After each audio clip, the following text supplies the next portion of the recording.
Hi, everyone. It's Augie Jones, Empathize Others, the podcast. Today, we're going to sit down with legendary basketball coach Steve Konchalski of St. Francis Xavier and Canada Basketball to discuss with him how important community was to his success.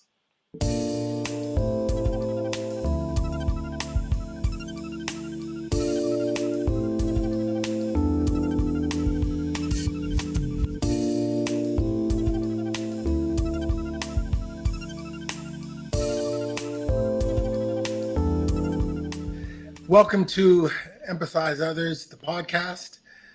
Really excited today to have someone who is obviously a legend on many, many levels. But to me, he's like a dad. He's been a coach. He's been a colleague.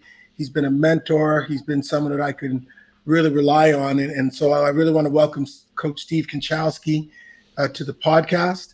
And, I'm really looking forward to our conversation, Coach, because 47 years of coaching and I was a part of that.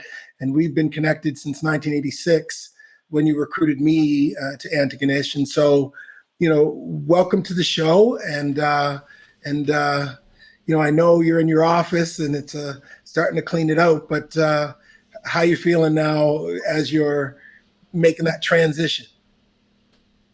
I'm feeling good. I mean, I think first of all, reflecting on all my years here, 46 years, I'm walking away satisfied that I accomplished what I wanted to do here, not just in terms of winning championships, but in terms of, developing young people like yourselves and seeing them go forward and be successful as you have in your life. Those are the big picture things that I feel really good about it. In addition to the consistency of having a successful product on the court year in and year out. And that was my goal. You can't win a championship every year. I know one of the best teams we ever had, you were on that team, the 1990 team, and you ended up with a pulled hamstring and you never, you got back for the national tournament, but you weren't at 100%. And things like that, affect whether you're going to win or lose. So, but what you can become, you can win or lose games, but in the long run, over the 4 or 5 years, I have an opportunity to work with the young men that come into our program. They can become better people, and that's going to last them for the rest of their lives. No, I'm glad you said that, Coach, because when I think about, I recently, got married 2 years ago, and a lot of the people that were at the wedding that brought the energy were teammates. And so if winning was everything, we, bordered on winning AUS championships over those 5 years. We bordered on winning a national championship, but the community that you helped build exists like 30 years later amongst us, and there was really a teaching that you did bring to us every day that we're in this together. We are a team, we are a community. And even I know you talked a lot to me about how StFX itself was a community around, going to class, making sure you network with people, making sure you link with the Antigonish community. So we are going to start off, and a lot of people, it's interesting. Someone asked me today, where's Coach K from? And so we're going to go back and we're going to keep it focused on community. But I know you're a native of New York City, and that is a place that is this kind of mystical basketball world, with Madison Square Garden and the amount of fantastic players that played in New York City. So thinking back to when you first, started out in basketball and growing up, what was the New York City community like? Like, when did you realize you were in a community? Well, when I grew up I was born in Manhattan, but I was 4 years old. My parents, we moved out to Queens, and Queens now is wall-to-wall people. In fact, it was in the pandemic, it was like the epicenter of the United States, actually, maybe the world at one time back a year, 12 months ago. But when I grew up in Queens, it was smaller communities. Elmhurst, there were some empty lots on the corner where you could play, you could play some baseball, whatever.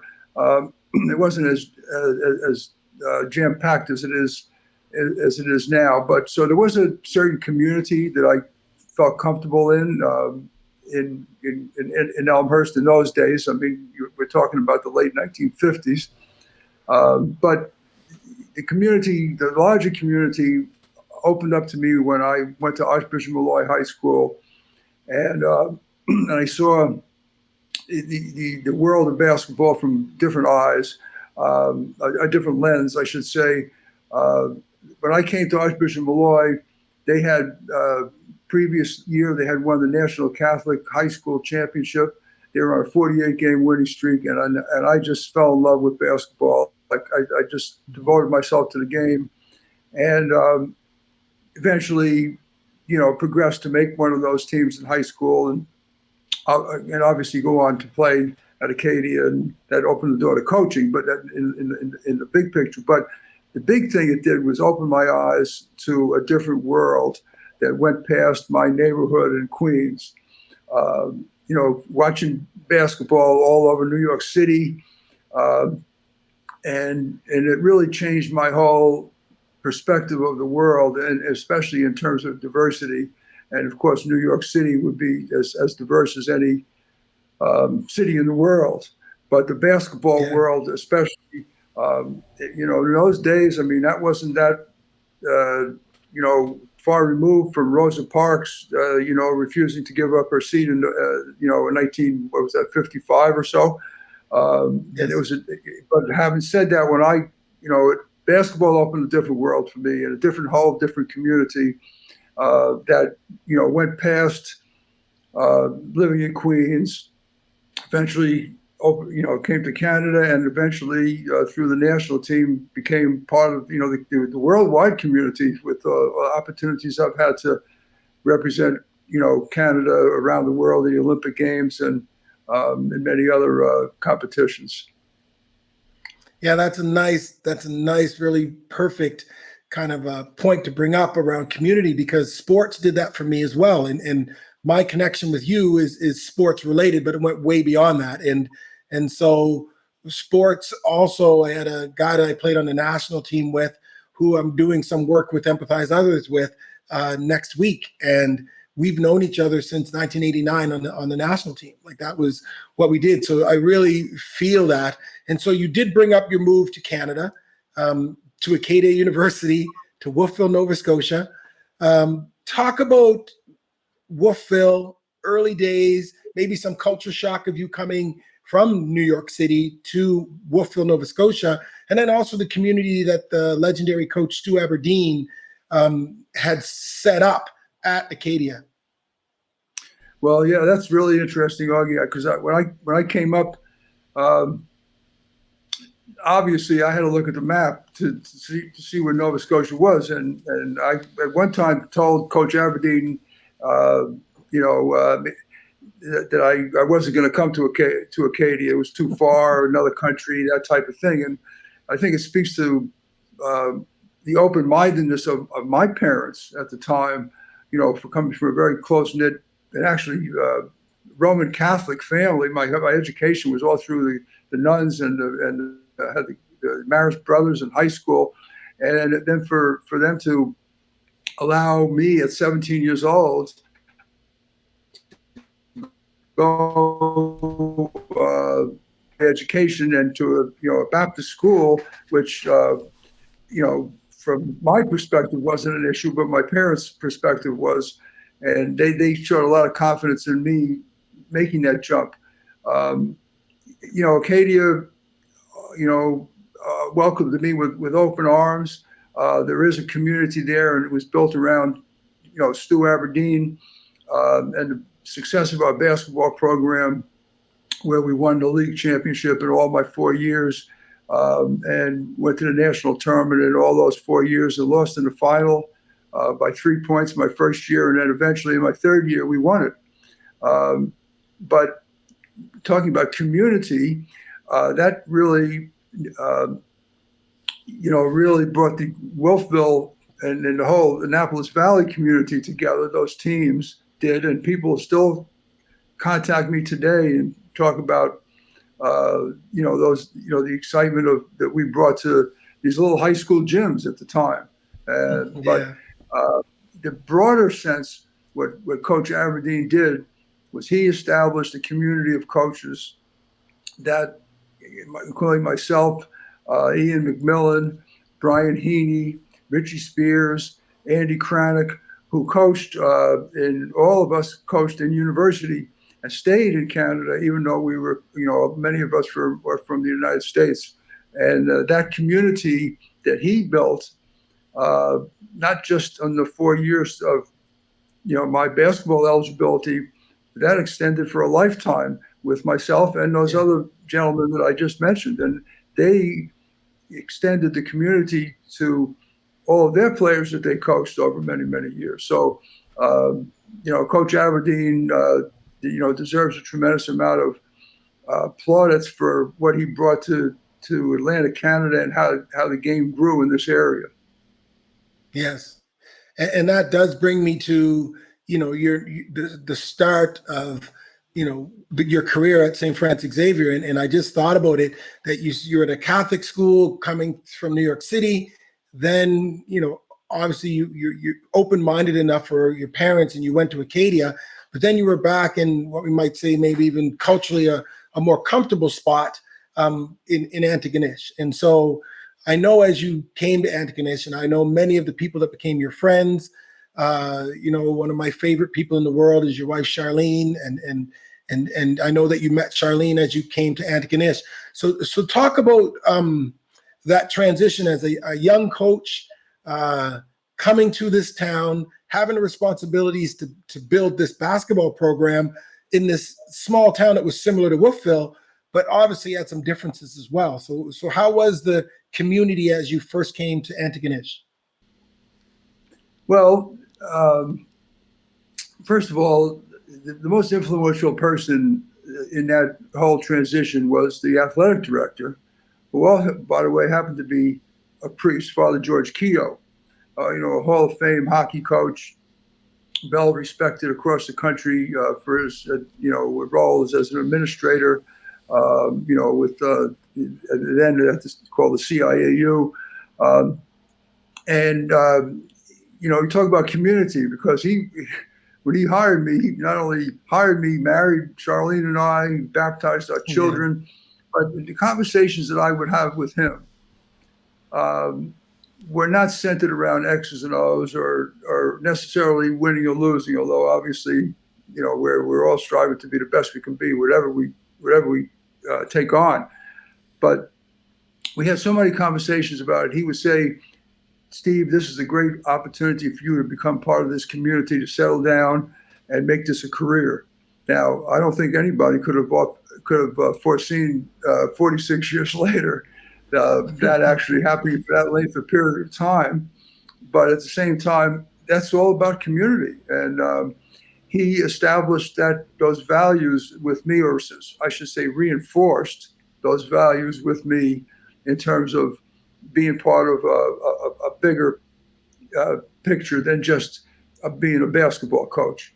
And, his values in terms of saying to me that the greatest satisfaction I will get as a basketball coach will not be the wins and losses. It'll be the getting up and watching our student athletes get up on that stage and get their degree and go forward in life, and using basketball as a vehicle, using coaching, the sport that we have a shared love, to use that as a vehicle to build better people and ultimately a better community and a better world.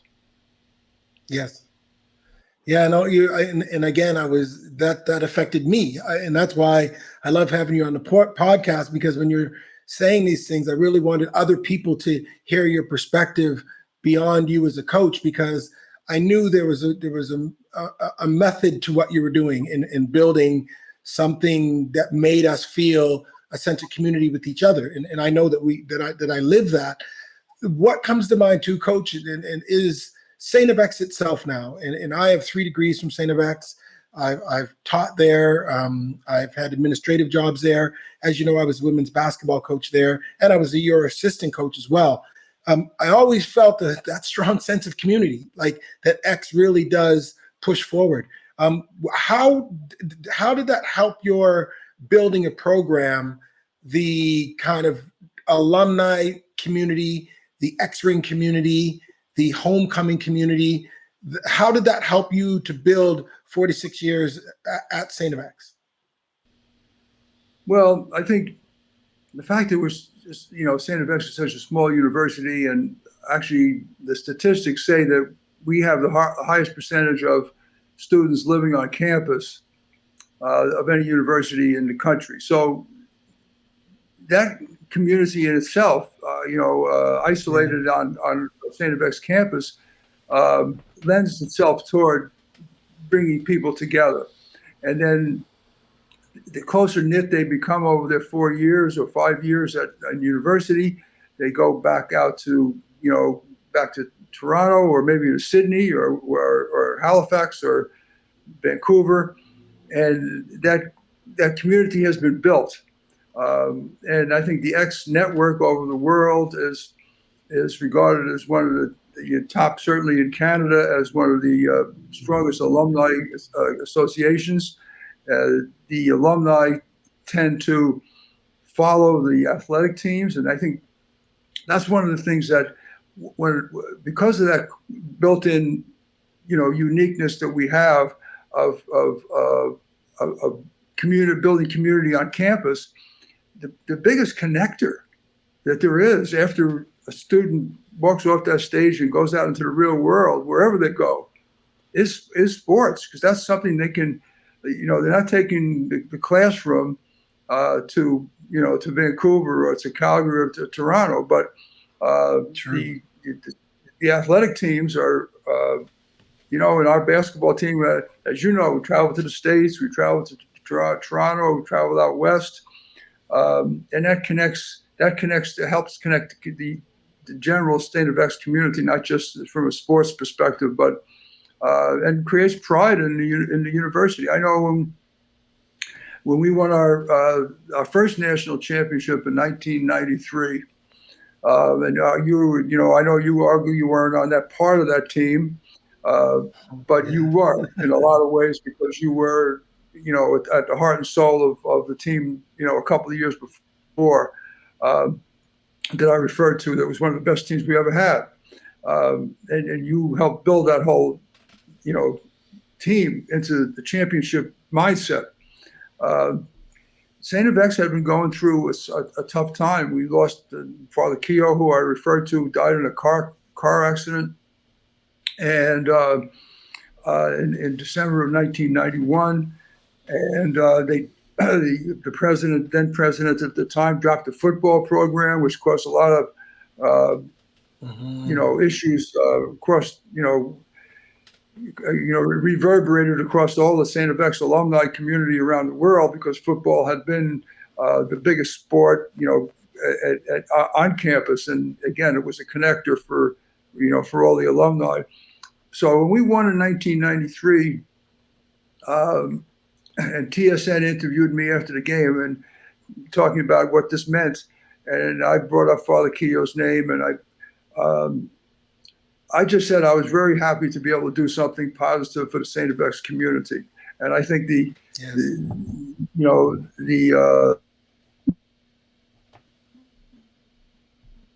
outpatient really served to bring the university together and the broader community right around the world. So again, we're back to that word community, and it's and through sports, and that's what that's exciting to be part of that. Yeah, and you made me. I was thinking, Coach, everywhere we went, one of the priorities that you would have, and I felt this as a player, but I knew it more so when I was coaching with you, is going with the alumni, meeting the alumni everywhere we went was huge. Like that was, and we actually look forward to that. And one of the things that was a hidden curriculum that you taught to me, and obviously Wade Smith, who was a big part of our building the program, and my best friend, and we know he passed away recently, but was we knew that we had to network. We knew we had to work the community. So Wade and I, had dinners where we were at profs' houses. We were at the Dean of Arts house. We were making sure that we reached out. And I think that was something that you talked about when we went to these alumni networking, or they were so happy to be around us because we played basketball. You made sure that we shook hands and met people and were authentic, and those connections helped me through the rest of my adult life. So I really want to thank you for that, because that was a big piece of community. I knew I had a community piece that came from Joan and Rocky Jones, but then I also had a community piece that came from StFX. So I want to really thank you for that. And leading into the next question, now we'll narrow it down a little bit, as we're getting deeper into the interview around X-Men basketball. I know you're in the office right now. I spent hundreds of hours in your office, and it just exuded community. Like, you had everyone's picture individually up on the wall. The walls were plastered, not with basketball stuff. The walls were plastered with players and teams and photos. And so when you were building the program, what did you see as a functionality of winning and a community feeling, like even amongst the team? Like, were you aware that that was a key to winning? Absolutely. I would say a couple of things. First of all,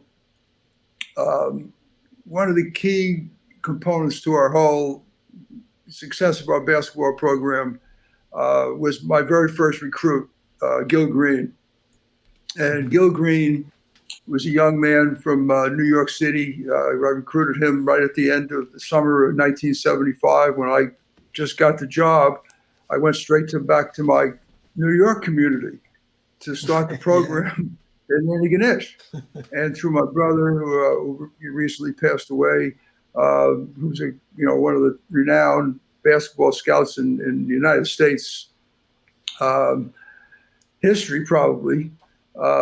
He directed me to Gil, and Gil was a young man who, had some tough times as a young boy with open heart surgery. His parents passed away at a young age, and he came up, and he was the first black athlete in the history of our StFX basketball program. So Gil,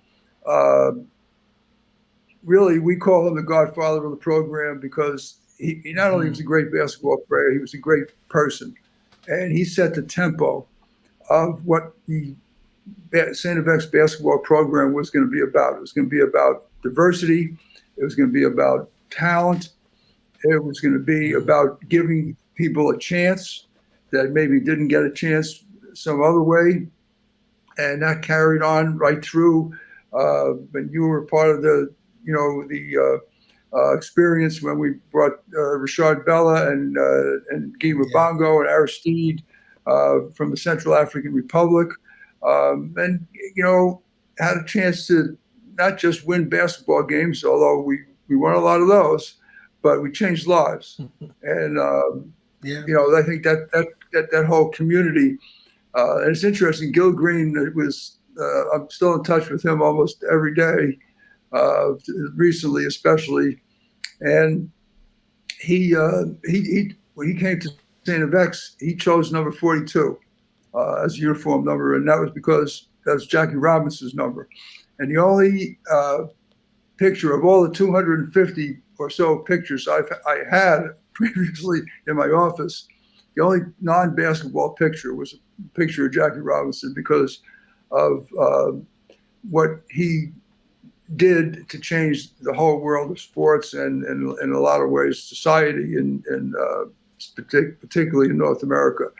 So, through sport, you can really change communities. Through sport, you can change lives, and that's, my brother did it through recruiting high school players and directing them to the right university decisions to give them the opportunity to build their lives in a positive way. And I did it through coaching. So I think that speaks a lot to our parents. When I look back, and especially reflecting the fact that, that I lost my brother 3 months ago, and I've done some reflecting and looking back and say, well, wow, the values that our parents, that gave us really were reflected in Tom's career, and I'd like to think my career as well. I would agree with you, Coach, and I think about too, in this little known fact, you ran a summer basketball camp, and was that 26 or 27 years? How many years did you run that? 31. Okay, I was way off. 31 years you ran a summer camp. And I always remember, Coach, that you would have guys like Chris Ross, Wade Smith, Jeff White, Todd McKillop, John Buston, myself. And I always thought, as I looked around, that very few coaches had people work their summer camp beyond who were the student athletes who were on campus at the time. Because obviously it was a way to make a little bit of summer money, to work on your skills. And also when young people are coaching, they're also learning. That was always there. But there was this uniqueness which speaks to community that you had around one of the most successful overnight camps in the AUS, in the region, and most likely, I think, in the country, was this sense of community. And I think about the amount of male and female players that went to StFX basketball camp that didn't play varsity basketball in their lives, but for that week that they were at camp, they had the university experience, the community. So we had cafeteria, they were in residence, they got to socialize the same way you do, and you really gave them a sneak peek into what it's like to be at university and what the university community is like. Was that, and just as a quick flashback, was that a conscious decision to create that basketball camp was so unique in being a week-long overnight with the amount of students, players that were there?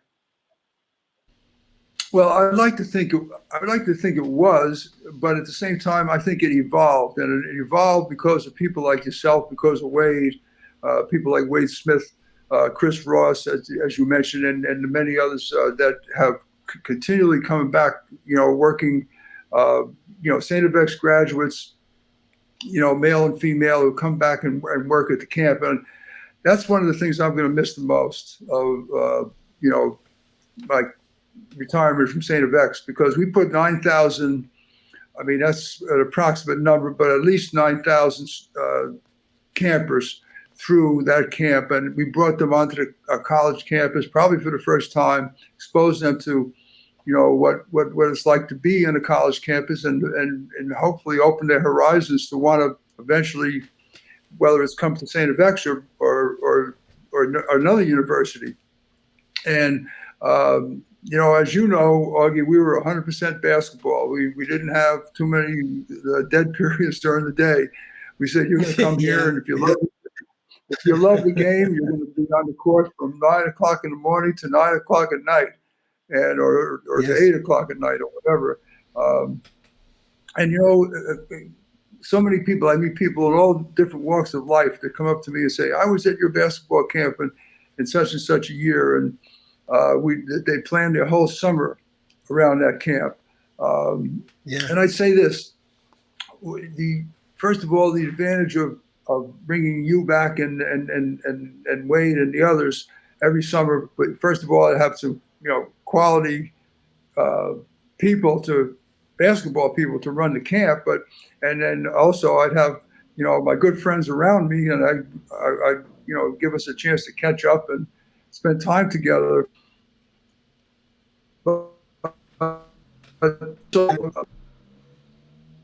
Since we hired our university men and women basketball players to work at the camp, it allowed for the stories to carry on, the word of mouth stories, the bridge the gap between the teams that you played on and the teams that you coached here at StFX, and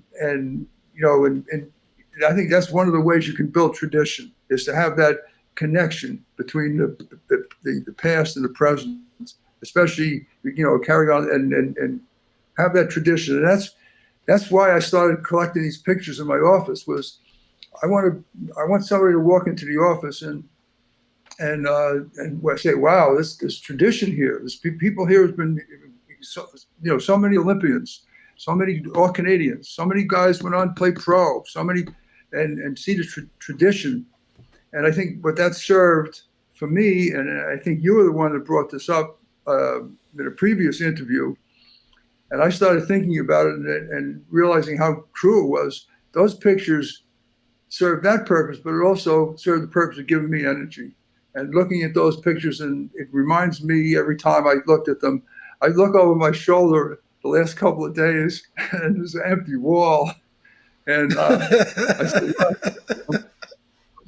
I'm so used to looking up there. It gives me energy and reminds me of the reason why I chose coaching as a profession.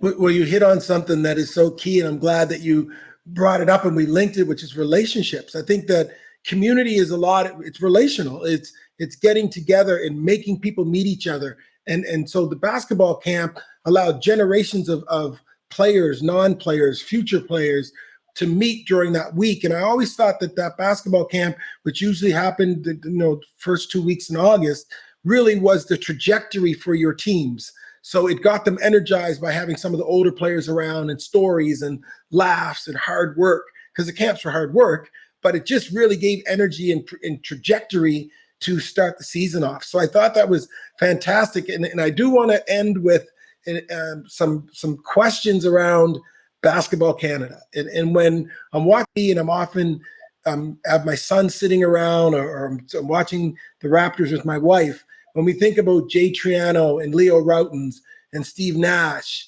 and, Rowan Barrett, RJ Barrett, however, you are at the center of all the development of those players, because when you're at it for so long, you end up touching so many lives. So let's kind of, conclude, I think, in the right way, talking about your legend. Well, it's tough. I know you're such a humble guy. I know you don't want to hear legendary, but you wear that. That is a title that people give to you, and so they have. But you are a legend in Basketball Canada history. So when now you're doing a lot of work still with the team, talk about that national community. So we talked about Acadia, we talked about New York City, we talked about StFX. Now, what do you see as the national scope of Canada basketball, where it was and where it is now? Well, one of the things, I went through the era with Jack Donahue, and, he was one of my very closest friends, and he taught me so much about not just basketball, but life. And, I was on 4 Olympic teams with him. He was an unbelievable person, not just an unbelievable coach. When I took over the program, one of the things I'm proudest of was when I took over as the head coach in the late 90s, the program was going through some upheaval where there wasn't a lot of trust between particularly the Black community in Toronto, but maybe across the country, and the program. And I had to address that. And I addressed it by just being Steve Konchalski and just saying, hey, everybody's equal. No matter what happened under another coach, everybody's coming in here with a clean slate, and let's go play basketball. And that simplistic approach basically worked. And in doing so, we also changed the dynamic of how the game is played. As you know, having played for me, I like to be aggressive. I like to run. I like to use athleticism, and that's the type of player that turns me on in coaching. And I think I'd like to think that I made that not only the cultural change under my my 4 years at Canada as the head coach of the national team, but I also, in terms of styles of play, which took in both cases took the program kind of forward into where the success that you've seen now. We haven't seen it on the court with the national team, but we've seen it with all the NBA players that have been developed. And the common denominator is that there's a diverse group of young, great players, and they all play that up-tempo athletic style of play, which I take a lot of pride in having introduced to the program. And the last 10 years, I've stayed on as a mentor coach, basically working with the coaches behind the scenes. All this week, I was on interviews, including this morning, interviewing coaches with others from the national team program in terms of the youth teams, development teams.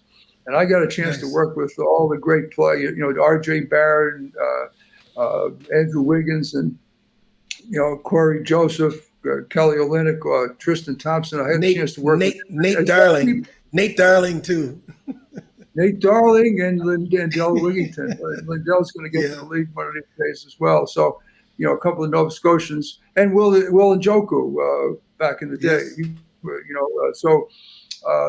It's been a great experience. I've had a chance to travel to 35 countries around the world, open my eyes to a whole, different perspective of how people live and the struggles that people have around the globe. And most recently, I'm involved in a couple of projects right now with Canada Basketball. One is Unified 2024, which is they basically established an advisory council to challenge and go forward with diversity and inclusion within the Basketball Canada family, and as well as myself and Roy Rana of the Sacramento Kings and Jay Triano of the Charlotte Hornets and several other people as well, establishing a coaching association called Basketball Coaches of Canada,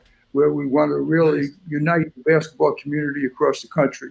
So those are some of the projects that have evolved out of Canada basketball as I go forward to, my next step in my career. And it's not going to be behind the StFX bench, but it's going to be involved in basketball and people and developing coaches and players, because that's part of my life. That's my life. That's in my blood, and I'm not going to stop doing that.